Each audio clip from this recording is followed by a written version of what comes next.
Good morning, everybody, and welcome back to Living in the Middle of Nowheres in the Adirondacks, New York. I'm Rick, and this is Two Brothers Outdoors. And today's video is going to be just a little different than the rest of our videos have been in the past. As you know, I retired in December, and I had three objectives this summer. One was to paint the roof on the house. It's a tin roof. It's 20-something years old, 25 years old. Starting to get some rust on it. That's complete. Looks good. Object number two was to put a new deck on the front porch. That's complete. And that is also came out well. Object number three was to paint the house. And that isn't going so well. As I was chinking the logs and preparing them to be painted, I found spots like this.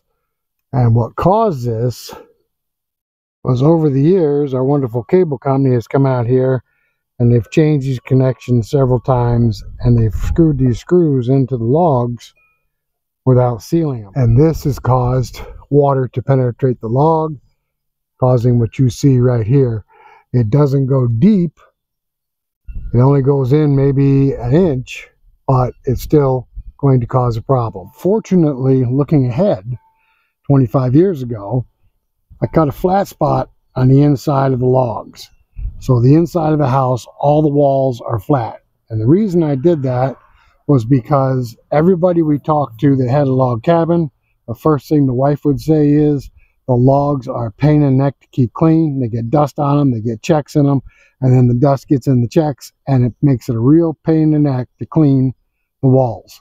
So, with that being said, we put knotty pine against the walls on the inside. Also looking forward, a lot of the people that built log cabins, 25, 26, 27 years out, they got rot in the side of the logs.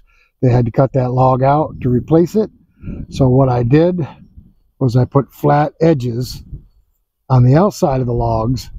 It's not completely flat. You still got the rounded edges here, but it's a flat edge on the outside. That's going to allow me to fix this easily. When I originally built this home, all these logs, all the wood inside the house came off my property. Everything came through my sawmill. So what we're going to do is, we had a small change of plan. Like I said, looking ahead, we made flat spots on the logs. We can make this siding on our sawmills.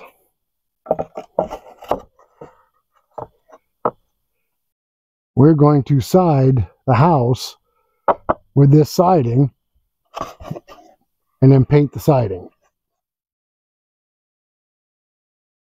Now, we've used this siding in various applications, like the doors on the sawmill, and to side my office.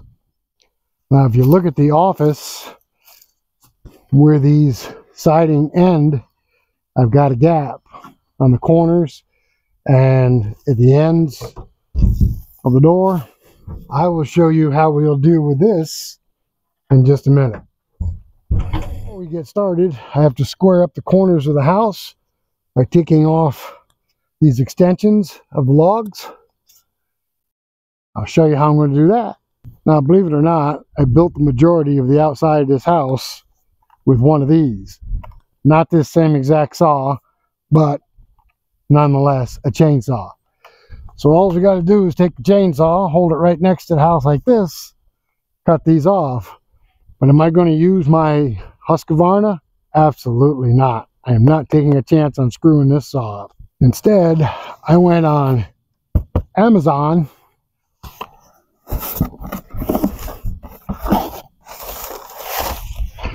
and bought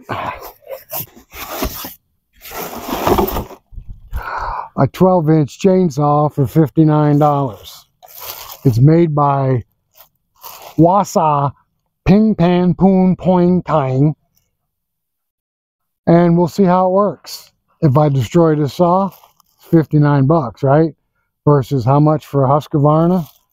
And you might think this is a video on selling the saw. It's not. I bought this saw. I'm going to use it on the house, and if it holds up, I'll use it for a limbing saw when we're cutting down these big ugly hemlocks. It's got 1,000 limbs on them. If the saw dies, 59 bucks, right?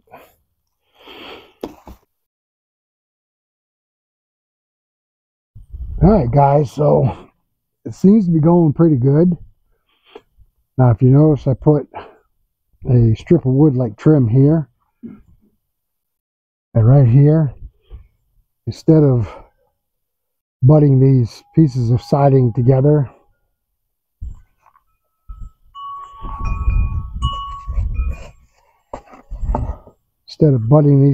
like this and worrying about moisture getting in the cracks, what I did was where they're going to join, I put these strips of wood like trim, and this is going to be 8-foot sections, 8 foot here, 8 foot here, 8 foot here. Once I'm done, I'll run a bead of caulk right along here, and then I'll take another piece of trim. This is 2 inches wide. I'll take one that's 4 inches wide, and I'll put it over it like this, and that'll cover up this piece right here. It'll cover up where they join, kind of like what they call a J channel on the vinyl siding. All right, so I'm almost done with this section. It went pretty good. I got to put some more nails in so these don't curl, and I'm pre-drilling everything because it is hemlock, and hemlock has a tendency to split because it's harder than pine. I should say eastern hemlock, because western hemlock is actually not as strong as eastern hemlock.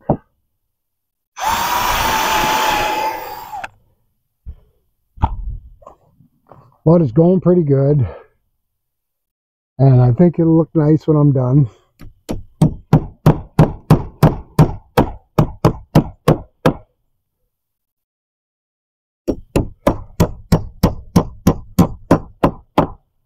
I am going to paint it and not stain it. So by painting it, it should seal it pretty good, and